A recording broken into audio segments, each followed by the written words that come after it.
Hello viewers, welcome to online classes. कैसे हैं आप सब। मैं जो ये चैप्टर स्टार्ट कर रही हूँ सत्ता की साझेदारी, इसकी मैंने एक शॉर्ट वीडियो भी बनाई हुई है जो सिर्फ 5 या 6 मिनट की है। अगर आपको ये चैप्टर डिटेल में ना करके शॉर्ट में चाहिए, सिर्फ एक रिवीजन चाहिए, तो उसका लिंक डिस्क्रिप्शन बॉक्स में है, आप वहाँ से देख सकते हैं।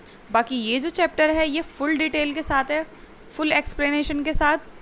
तो अगर आपको फुल चैप्टर देखना है तो आप यही वीडियो देख लीजिए, ठीक है। तो करते हैं हम चैप्टर स्टार्ट। ये फर्स्ट चैप्टर है राजनीतिक विज्ञान का, और ये है बेल्जियम और श्रीलंका के बारे में, ठीक है। बेल्जियम जो है, बेल्जियम एक यूरोपियन कंट्री है और श्रीलंका जो है एक हमारा पड़ोसी देश है। तो बेल्जियम यूरोप का एक छोटा सा देश है। क्षेत्रफल में ये हमारे हरियाणा राज्य से भी छोटा है। हरियाणा कितना छोटा है आप मैप में देखिए, ये उससे भी छोटा है। मतलब बेल्जियम जैसे हमारे देश में 20 देश तो आ ही जाएंगे, ठीक है। इसकी सीमाएं फ्रांस, नीदरलैंड, जर्मनी और लग्जमबर्ग से लगती हैं। मतलब ये जो हैं ये सारे बेल्जियम के अड़ोसी पड़ोसी देश हैं, ठीक है। इसकी आबादी 1 करोड़ से थोड़ी अधिक है, यानी हरियाणा की आबादी से करीब आधी। आबादी भी बहुत कम है। इस छोटे से देश के समाज की जातीय बुनावट इतनी ज़्यादा जटिल है। मतलब इतने छोटे से देश में बहुत टाइप्स के लोग रहते हैं, जैसे कि फ्लेमिश इलाके में रहता है और डच बोलते हैं। 40% लोग वेनोलिया क्षेत्र में रहते हैं और फ्रेंच बोलते हैं, ठीक है। शेष जो हैं फीसदी लोग जर्मन बोलते हैं, और राजधानी ब्रुसेल्स के 80% लोग फ्रेंच बोलते हैं और 20% लोग डच बोलते हैं। अब यहाँ पे आप खुद देखिए कि डच बोलने वाले समूह के बीच तनाव बढ़ने लगा। यहाँ पे आप खुद देखिए कि इतने छोटे से देश में इतनी ज़्यादा संस्कृति, इतनी ज़्यादा लैंग्वेज वाले लोग वहाँ पे रहते हैं, तो उसकी बनावट कितनी ज़्यादा जटिल है, मतलब कितनी ज़्यादा टफ है। यहाँ अभी बात हो रही है बेल्जियम की, ठीक है। अल्पसंख्यक फ्रेंच भाषी लोग तुलनात्मक रूप से ज़्यादा समृद्ध और ताकतवर रहे हैं, ठीक है। जो अल्पसंख्यक हैं, जो फ्रेंच बोलते हैं, वो ज़्यादा ताकतवर रहे हैं वहाँ पे स्टार्टिंग से ही। बहुत बाद में जाकर आर्थिक विकास और शिक्षा का लाभ पाने वाले डच भाषी लोगों को इस स्थिति से नाराज़गी थी, क्योंकि वो संख्या में ज़्यादा थे लेकिन वो इतने ताकतवर नहीं थे। इसके चलते 1950 से 1960 के दशक में जो है फ्रेंच और, ठीक है, 1950 से 1960 की दशक की ये बात हो रही है। तो वहाँ पे इस समस्या से सुलझने के लिए क्या किया गया, अभी हम यहाँ पे, मैं आपको ये बेल्जियम का यहाँ पे नक्शा मैं आपको दिखाती हूँ। यहाँ पे देखिए, ये नीचे करती हूँ मैं ज़रा इसे।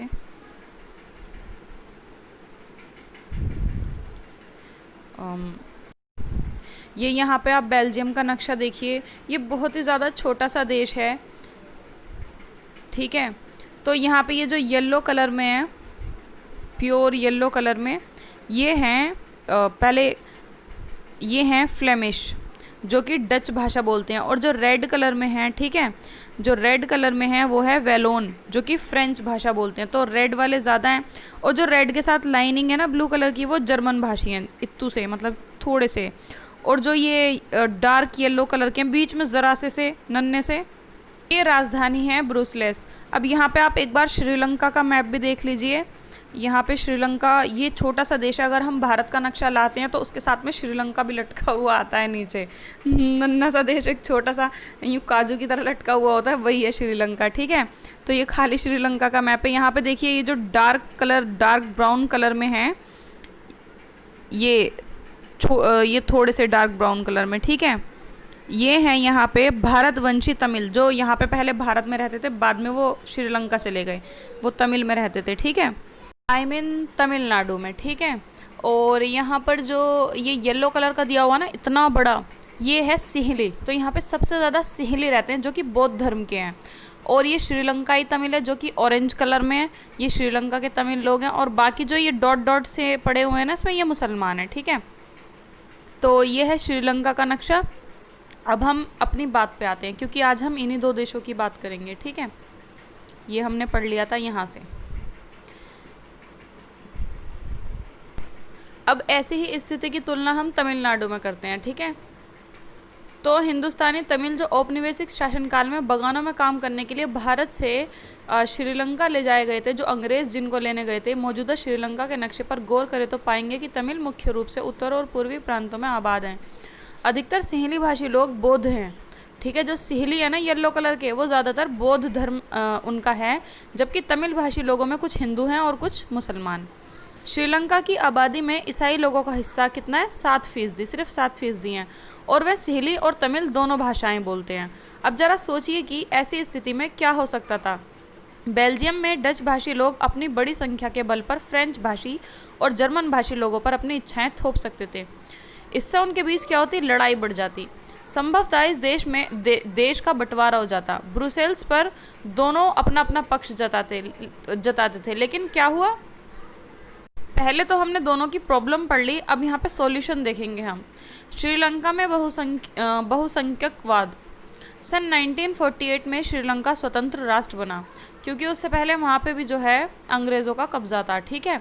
सिंहली समुदाय के नेताओं ने अपनी बहुसंख्या के बल पर शासन पर प्रभुत्व जमाना चाहा। जो वहाँ पे सिंहली लोग थे, जो येलो कलर में यहाँ पे दिखाया गया है, ये सबसे ज़्यादा हैं, तो ये चाहते थे कि हमारा राज चले वहाँ पे, ठीक है। वो अपनी संस्कृति अपने तरीके वहाँ पे रखना चाहते थे, ठीक है।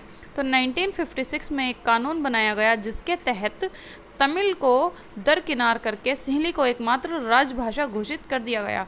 अब आप देखिए, ये ब्राउन कलर और ये जो ऑरेंज सा कलर दिया हुआ है, ये सारे अलग भाषा बोलते हैं। सिंहली सिर्फ ये बोलते हैं, ये जो बौद्ध धर्म के लोग थे, लेकिन इनकी जो भाषा थी उसको राष्ट्रभाषा घोषित कर दिया गया, जबकि ये राष्ट्रभाषा सबको नहीं आती थी। फिर उसके बाद जो है ना, इन्होंने अपनी संस्कृति को भी बढ़ावा दिया कि सिर्फ इनकी संस्कृति आगे बढ़नी चाहिए। जैसे कि इन्होंने अपने रूल्स रेगुलेशन अपनाए कि हमारे रूल्स ज़्यादा फॉलो होने चाहिए। इससे दूसरों के जो दूसरे समुदाय थे उनको ठेस पहुंचने लग गई। उनको लगा, उनको बेगानापन लगने लग गया। उनको लगने लग गया कि हमारा तो कोई महत्व ही नहीं है अपने देश में। और जब ऐसा होता है तो पता है क्या होता है? फिर लड़ाई होती है। श्रीलंकाई तमिलों ने अपनी राजनीतिक पार्टियां बनाई और तमिल को राजभाषा बनाने, क्षेत्रीय स्वायत्तता हासिल करने तथा शिक्षा और रोजगार में समान अवसरों की मांग को लेकर संघर्ष किया कि सबको समान अधिकार होने चाहिए, सबके कानून एक होने चाहिए, और ये जो राष्ट्रभाषा इन्होंने अपनी एक बना दी है, ये नहीं होनी चाहिए, क्योंकि ये सबको नहीं आती, ठीक है। 1980 के दशक तक उत्तर पूर्वी श्रीलंका में स्वतंत्र तमिल ईलम सरकार बनने की मांग को लेकर अनेक राजनीतिक संगठन बने। मतलब सबने हल्ला बोल कर दिया, सब उनके खिलाफ बोलने लग गए। श्रीलंका में दो समुदायों के बीच पारस्परिक अविश्वास के बड़े टकराव ने रूप ले लिया। मतलब और फिर क्या हो गया? गृह युद्ध हो गया। मतलब आपस में लड़ाई हो गई। पहले दिमागी लड़ाई, लोगों के दिमाग में लड़ाई चलती, तब एक दूसरे से लोगों को नफरत हो जाती, और उसके बाद क्या है? आर पार की लड़ाई हो जाती, जिसमें क्या हुआ? अनेक परिवार बेकार हो गए। बहुत सारे परिवार भाग के जो है इंडिया आ गए और इधर उधर चले गए, जो वहाँ पे शरणार्थी बन गए। फिर क्या हुआ? बहुत सारे लोगों की रोजी रोटी चौपट हो गई, और इकोनॉमिक्स की तो बैंड बज गई। क्योंकि एक देश में जब लड़ाई होती है तो नुकसान किसी का भी हो, लेकिन इकोनॉमिक्स की बैंड बज जाती है, ठीक है। अब हम बात करते हैं बेल्जियम की समझदारी की। बेल्जियम ने क्या किया? बेल्जियम के नेताओं ने श्रीलंका से अलग रास्ता अपनाने का फैसला किया। उन्होंने क्षेत्रीय अंतरों और सांस्कृतिक विविधता को स्वीकार किया। उन्होंने माना कि हमारे यहाँ पे बहुत सारी अलग अलग टाइप्स के लोग रहते हैं, तो उसी हिसाब से कानून बनने चाहिए। तो 1970 और 1993 के बीच उन्होंने अपने संविधान में 4 संशोधन किए। मतलब 4 अपने संशोधन का मतलब होता है सुधार करना, ठीक है। इस बात के लिए कि देश में रहने वाले किसी भी आदमी को बेगानापन का एहसास ना हो, सब मिलजुल कर रहें। तो उन्होंने इसके लिए जो व्यवस्था की वो बहुत ही कल्पनाशील है, तथा कोई और देश ऐसा नहीं कर पाया। बेल्जियम के मॉडल विशेष जानकारियों के लिए यह हमें देखना है। यहाँ से हम पढ़ते हैं। संविधान में यह बनाया गया कि डच और फ्रेंची दोनों भाषियों को, मतलब दोनों भाषा के बराबर बराबर लोग जो हैं वो नेता बनेंगे, ठीक है, ताकि एक तरफा फैसला ना हो सके। फिर केंद्र सरकार की अनेक शक्तियां देश के 2 इलाकों की क्षेत्रीय सरकारों को सुपुर्द कर दी गई। यानी राज्य सरकारें केंद्रीय सरकार के अधीन नहीं हैं। जैसे कि यहाँ पे है ना कि हमारे यहाँ की जो राज्य सरकारें होती हैं उनको केंद्र सरकार की बात माननी पड़ती है, लेकिन वहाँ पे ऐसा नहीं है, ठीक है। ब्रुसेल्स जो कि वहाँ की राजधानी थी, कहाँ की? बेल्जियम की। ब्रुसेल्स में अलग सरकार है और इसमें दोनों समुदायों का समान प्रतिनिधित्व है, मतलब दोनों को बराबर माना जाता है। फ्रेंच भाषी लोगों ने ब्रुसेल्स में समान प्रतिनिधित्व स्वीकार भी किया। ठीक है, अब हम यहाँ पे आगे चलते हैं। केंद्रीय और राज्य सरकारों के अलावा यहाँ एक तीसरे स्तर की सरकार भी काम करती है, यानी जिसे हम कहते हैं सामुदायिक सरकार। इस सरकार का चुनाव एक ही भाषा बोलने वाले लोग करते हैं, डच, फ्रेंच और जर्मन बोलने वाले समुदाय के लोग चाहे वे जहाँ भी रहते हों इस सामुदायिक सरकार को चुनते हैं। ठीक है, इस सरकार को संस्कृति, शिक्षा और भाषा जैसे मामलों पर फैसले लेने का हक है। आपको बेल्जियम का मॉडल बहुत ज़्यादा टफ लग रहा होगा कि कितनी सारे सरकार उन लोगों ने बना दी हैं, लेकिन इससे पता है क्या हुआ, किसी भी इंसान को, वहाँ के किसी भी नागरिक को वहाँ पे ऐसा नहीं लग रहा होगा कि उसके अधिकारों का जो है गलत यूज़ किया जा रहा है या उसको कोई अधिकार नहीं मिल रहा, उसको बेगानापन नहीं लग रहा होगा। इससे जो है सबका भला हो गया। ये देखिए, ये जो पिक है ये ब्रुसेल्स, बेल्जियम की जो राजधानी है, वहाँ की यूरोपीय संसद है ये। ठीक है, और जब सारी यूरोप एक बन रहे थे, ठीक है, एक पावर बन रहे थे, तो वहाँ पे इस संसद को जो है वहाँ का केंद्र माना गया था, मतलब इतना अच्छा माना गया। चलो आगे पढ़ते हैं हम। बेल्जियम और श्रीलंका की इन कथाओं से हमें ये शिक्षा तो मिलती है कि दोनों ही देश लोकतांत्रिक हैं, फिर भी सत्ता में साझेदारी के सवाल को उन्होंने अलग अलग ढंग से निपटाने की कोशिश की। बेल्जियम के नेताओं को लगा कि विभिन्न समुदाय और क्षेत्रों की भावनाओं का आदर करने पर ही देश की एकता संभव है। लेकिन दूसरी तरफ क्या हुआ, उन्होंने जो बहुसंख्यक थे, जो ज़्यादा क्वांटिटी में लोग थे, उनको सपोर्ट किया, और जिससे क्या हुआ, कम क्वांटिटी वाले चिढ़ गए और दोनों में क्या हो गई, लड़ाई हो गई। और लड़ाई में एक पक्ष नहीं मरा, दोनों पक्ष मरे। दोनों पक्ष का खूब नुकसान हुआ और सबसे ज़्यादा नुकसान पूरे देश का हुआ और इकोनॉमिक का हुआ। ठीक है, तो इससे हमें ये तो पता चलता है कि जो सत्ता होती है, सत्ता मतलब होती है पावर। ठीक है, जो पावर होती है अगर वो बट जाए तो उसका सही यूज़ होता है, और अगर वो एक ही हाथ में रहे तो वो क्या करता है, वो राजा निरंकुश बन जाता है। निरंकुश मतलब जिसके ऊपर किसी का अंकुश ना हो, वो सिर्फ अपनी मर्जी चलाता है, अपनी मर्जी के कानून बनाता है, अपनी मर्जी से सब कुछ करता है, और लोग अक्सर उससे परेशान हो जाते हैं। इसलिए यहाँ से हमें पता चलता है कि सत्ता का बंटवारा होना या सत्ता के हिस्सेदार बनने का जो फैसला है वो बिल्कुल करेक्ट है। ठीक है, यहाँ पे एक और पिक दी हुई है नीचे, यहाँ पे देखिए आप, यहाँ पर ये नीचे एक पिक दी हुई है कि यहाँ पे एक गाड़ी जो है उसमें ये 2 ड्राइविंग सीट दी हुई हैं। तो इसका मतलब ये है कि 2 सरकार मिलके जो हैं वो एक देश को चला रही हैं। ठीक है, जैसा कि बेल्जियम में था, 2 टाइप की सरकार थी ना वहाँ पे, दोनों भाषी लोगों के बराबर बराबर नेता थे, तो ये उसी बात को बताती है। ठीक है, सन 2005 के चुनावों में इन दोनों में से किसी को अपने बूते सरकार बनाने लायक, ये वहीं की पिक है। चलिए हम आगे पढ़ते हैं यहाँ से कि सत्ता की साझेदारी क्यों ज़रूरी है। वैसे तो हम जान चुके हैं कि सत्ता की साझेदारी क्यों ज़रूरी है, बताइए क्यों ज़रूरी है। क्योंकि अगर पावर का बंटवारा हो जाता है तो वो सही यूज़ हो जाती है, और अकेला कोई पावर में रहता है तो वो उसका ज़्यादातर गलत इस्तेमाल ही करता है, सिर्फ अपने फ़ायदे के लिए करता है, दूसरों का नुकसान नहीं देखता।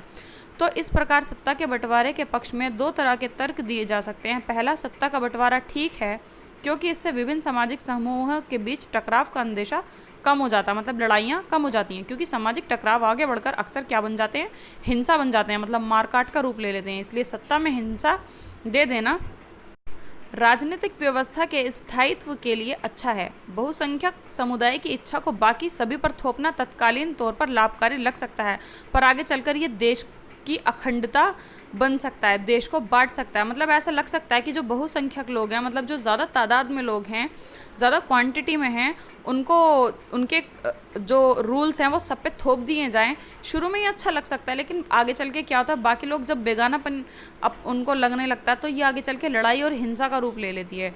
ठीक है, और जब लड़ाई होती है तो परेशानी सिर्फ बहुसंख्यकों को ही नहीं होती, दोनों तरफ होती है। ठीक है, सॉरी, अल्पसंख्यकों को ही नहीं होती, दोनों तरफ होती है।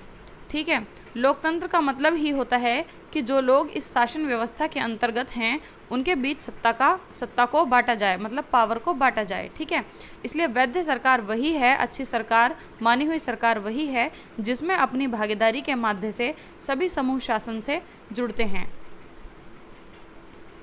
ठीक है, अब हम यहाँ पे आगे पढ़ते हैं।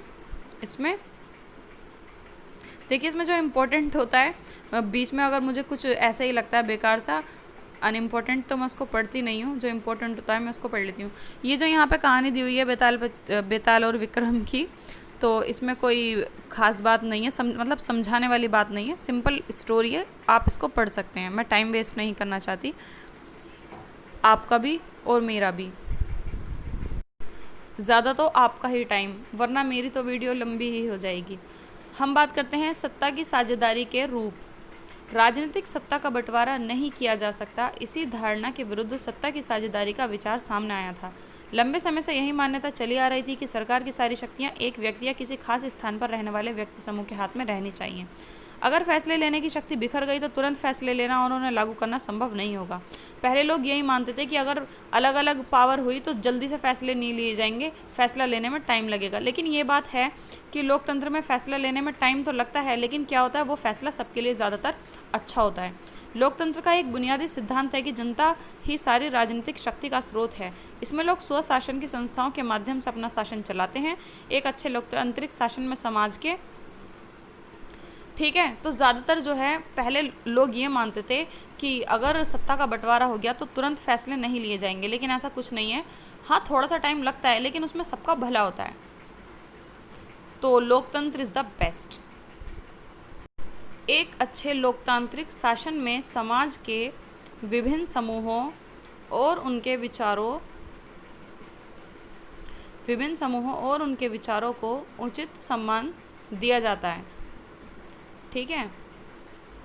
आधुनिक लोकतांत्रिक व्यवस्थाओं में सत्ता की साझेदारी के अनेक रूप हो सकते हैं। आइए हम कुछ प्रचलित उदाहरणों पर गौर करते हैं। नंबर 1, शासन के विभिन्न अंग जैसे कि विधायिका, कार्यपालिका और न्यायपालिका के बीच सत्ता का बंटवारा रहता है, जैसे कि हमारे देश में है। इसे हम सत्ता का क्षैतिज वितरण कहते हैं। क्षैतिज मतलब जो लेटी हुई रेखा होती है ना, इस तरीके से, ठीक है, क्योंकि इसमें सरकार के विभिन्न अंग एक ही स्तर पर रहकर अपनी अपनी शक्ति का उपयोग करते हैं। ऐसे बंटवारे से यह सुनिश्चित हो जाता है कि कोई भी एक अंग सत्ता का असीमित उपयोग नहीं कर सकता। हर अंग दूसरे पर अंकुश रखता है, मतलब अपनी पावर तो उसके पास होगी ही, लेकिन उस पर दूसरे पर अंकुश लगाने की, उसको रोकने की भी पावर होगी, और सबकी पावर सेम होगी। इससे विभिन्न संस्थाओं के बीच सत्ता का संतुलन बना रहता है, पावर का संतुलन बना रहता है। ऐसा नहीं कि एक संस्था जो है दूसरी संस्था पे अपनी पावर थोप सकती है। लोकतांत्रिक संस्थाओं के बारे में 9वीं कक्षा में पढ़ते हुए कार्यपालिका, न्यायपालिका, विधायिका, इन सब पे ये सारे हमने जो है पढ़ रखे हैं 9th में, तो इसमें कोई इतना समझाने की बात नहीं है। नंबर 2, सरकार के बीच भी विभिन्न स्तरों पर सत्ता का बंटवारा हो सकता है। जैसे पूरे देश के लिए एक सामान्य सरकार हो, जैसे कि यहाँ पे पूरे देश में आजकल कौन सी सरकार चल रही है, मोदी सरकार, बीजेपी। और फिर प्रांतीय या क्षेत्रीय स्तर पर अलग अलग सरकार होती हैं, जैसे कि दिल्ली में कौन सी सरकार है, राज्य स्तर पर आम आदमी पार्टी, ठीक है। पूरे देश के लिए बनने वाली ऐसी सामान्य सरकार को अक्सर संघ कहा जाता है। और जो राज्य सरकारें होती हैं उनको राज्य सरकार कहा जाता है, ठीक है।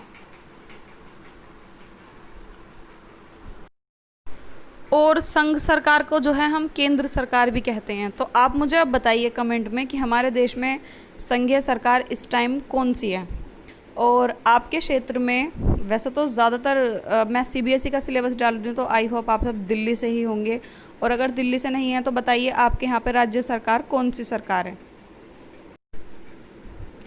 कार्यपालिका, न्यायपालिका और विधायिका, इन सब के बारे में तो ज़्यादा इसमें डिटेल में बताया भी नहीं गया है, और इसके बारे में ज़्यादा डिटेल से पूछा भी नहीं जाएगा, क्योंकि ये छोटी क्लासेस के जो हैं क्वेश्चंस हैं, ठीक है, अभी ये नहीं आएंगे इसमें, तो इसलिए ज़्यादा डिटेल में पढ़ने की ज़रूरत नहीं है। ये आपके 9th में भी समझाए गए थे। अब हम यहाँ पे आते हैं नीचे, ये मैंने आपको बता दिया। भारत में हम इन्हें राज्य सरकार कहते हैं। हर देश में बंटवारा ऐसे ही नहीं होता, कई देशों में प्रांतीय या फिर अलग अलग सरकार भी बनाई जाती हैं। मतलब जैसे कि लोकतांत्रिक देश और भी बहुत हैं, लेकिन सब में एक जैसे कानून और एक जैसे ही सत्ता का बंटवारा नहीं है, जिस तरीके से हमारे देश में है। हमारे देश में किस तरीके से बंटवारा, 2 तरीके की सरकारें होती हैं। एक पूरे देश में होती है जिसको हम संघ सरकार या फिर केंद्रीय सरकार कहते हैं, और दूसरी सरकार राज्य में होती है। और क्या होता है कि जो राज्य सरकार होती है वो केंद्र सरकार के अधीन काम करती है। मतलब जो राज्य सरकार होती है वो केंद्र सरकार के नीचे काम करती है। वो कुछ फैसले तो खुद ले सकती है, लेकिन कुछ फैसले ऐसे होते हैं जो बिना केंद्र सरकार की मर्जी के नहीं ले सकती, ठीक है। संविधान में इस बात का स्पष्ट उल्लेख है कि केंद्र और राज्य सरकारों के बीच सत्ता का बंटवारा किस तरह होगा। बेल्जियम में तो ये काम हुआ है पर श्रीलंका में नहीं हुआ। राज्य सरकारों से नीचे के स्तर की सरकारें के लिए भी ऐसी ही व्यवस्था हो सकती है। नगरपालिका और पंचायतें ऐसी ही इकाइयां हैं। फिर उसके बाद जो ना राज्य सरकार के नीचे ये नगरपालिका और फिर पंचायत ये सब भी आती हैं, लेकिन शायद आपको ये देखने के लिए ना मिली हो क्योंकि ये शहरों में नहीं, ज़्यादातर गाँव में ज़्यादा कारगर साबित होती हैं। ठीक है, इसके बाद हम नंबर 3 पर आते हैं। और इस तरीके का जो ये बंटवारा होता है ऊपर से नीचे ऊपर से नीचे, जैसे कि सबसे पहले केंद्र सरकार, फिर राज्य सरकार, फिर पंचायत वगैरह, इसको हम ऊर्ध्वपातर सत्ता का बंटवारा कहते हैं क्योंकि ये ऊपर से नीचे की तरफ होता है ना, इसलिए। अब हम नंबर 3 पे आते हैं। सत्ता का बंटवारा विभिन्न सामाजिक समूहों मसलन भाषाई धार्मिक समूहों के बीच हो सकता है। बेल्जियम में सामुदायिक सरकार इस व्यवस्था का एक अच्छा उदाहरण है। कुछ देशों के संविधान और कानून में इस बात का प्रावधान है कि सामाजिक रूप से कमज़ोर समुदाय और महिलाओं को विधायिका और प्रशासन में हिस्सेदारी दी जाए। पिछले साल हमने अपने देश में प्रचलित आरक्षित चुनाव क्षेत्र वाली ऐसी ही व्यवस्था के बारे में पढ़ा था। इस तरह की व्यवस्था विधायिका और प्रशासन में अलग अलग सामाजिक समूहों को हिस्सेदारी देने के लिए की जाती है ताकि लोग खुद को शासन से अलग ना समझें। अल्पसंख्यक समुदायों को भी इसी तरीके से सत्ता में उचित हिस्सेदारी दी जानी चाहिए और दी जाती है, क्योंकि अगर ऐसा होगा कि जो बहुसंख्यक होते हैं बस वही सत्ता में शामिल रहेंगे, अल्पसंख्यक नहीं रहेंगे, तो उनको अगर हर चीज़ से निकाला जाएगा तो उनको बेगानापन महसूस होने लग जाता है, सिर्फ इस देश में नहीं सभी देशों में। ठीक है, नंबर 4, सत्ता के बंटवारे का एक रूप हम विभिन्न प्रकार के दबाव समूहों और आंदोलनों द्वारा शासक को प्रभावित और नियंत्रित करने के तरीके में भी लक्ष्य कर सकते हैं। लोकतंत्र में लोगों के सामने सत्ता के दावेदारों के बीच चुनाव का विकल्प जरूर रहना चाहिए, जैसा कि होता है चुनाव होते हैं ना, चुनाव से हम चुनते हैं अपनी सरकार। समकालीन लोकतांत्रिक व्यवस्थाओं में यह विकल्प विभिन्न पार्टियों के रूप में उपलब्ध होता है। पार्टियां सत्ता के लिए आपस में प्रतिस्पर्धा करती हैं, कंपटीशन होता है, देखा है ना आपने, जब वोटिंग आते हैं तो किस तरीके से कंपटीशन होता है, कोई नालियां बनवा के दिखाता है, कोई सड़कें बनवा के दिखाता है, और हमें जो भी नेता पसंद होता है हम उसको वोट करके आ जाते हैं। एक बड़ी समय अवधि पर गौर करें तो पाएंगे कि सत्ता बारी बारी से अलग अलग विचारधारा और सामाजिक समूहों वाली पार्टियों के हाथ आती जाती रहती है। कई बार सत्ता की यह भागीदारी एकदम प्रत्यक्ष दिखती है क्योंकि 2 या अधिक पार्टियां मिलकर चुनाव लड़ती हैं या सरकार का गठन करती हैं। कई बार ऐसा भी होता है कि दोनों में से कोई सरकार नहीं जीत पाती तो दोनों मिलकर जो है सरकार को बना लेती हैं। कई बार कोई एक सरकार जीत जाती है तो वो अकेली ही उस सरकार को बना लेती है और सारी पावर अपने हाथ में रखती है, और बाकी जो उससे नीचे होते हैं उनको पावर कम कम जो है, ये हमारे देश का रूल है। हमारे यहाँ पर ऊर्ध्वपातर सरकार चलती है कि पहले सबसे ज़्यादा पावर केंद्र सरकार को, फिर राज्य सरकार को, फिर उससे कम जो है ये ग्राम पंचायत जो होती हैं इन सबको, नगर पालिका, ग्राम पंचायत वगैरह इन सबको। ठीक है, तो सत्ता के बंटवारे के कुछ उदाहरण यहाँ पे दे रखे हैं, जैसे कि बम्बई उच्च न्यायालय ने महाराष्ट्र सरकार को आदेश दिया कि वह तत्काल कार्रवाई करे, ये वो यहाँ पे कुछ दे रखे हैं। इसमें कुछ भी समझाने का नहीं है, जैसे कि अखबार की हेडलाइंस होती है ना, उसी तरीके से यहाँ पे दिया हुआ है, सिर्फ ये दिखाने के लिए कि किस तरीके से जो है पावर का बंटवारा है और किस तरीके से कौन अपना हुक्म दूसरे पे चला सकता है। ठीक है, वैसे आपका चैप्टर ये बिल्कुल फिनिश हो चुका है। अब आप वीडियो को जल्दी से लाइक कीजिए, चैनल को सब्सक्राइब कीजिए और ये बेल आइकन भी दबा दीजिए जिससे कि आपको मेरे नोटिफिकेशन मिल जाएं। Bye bye.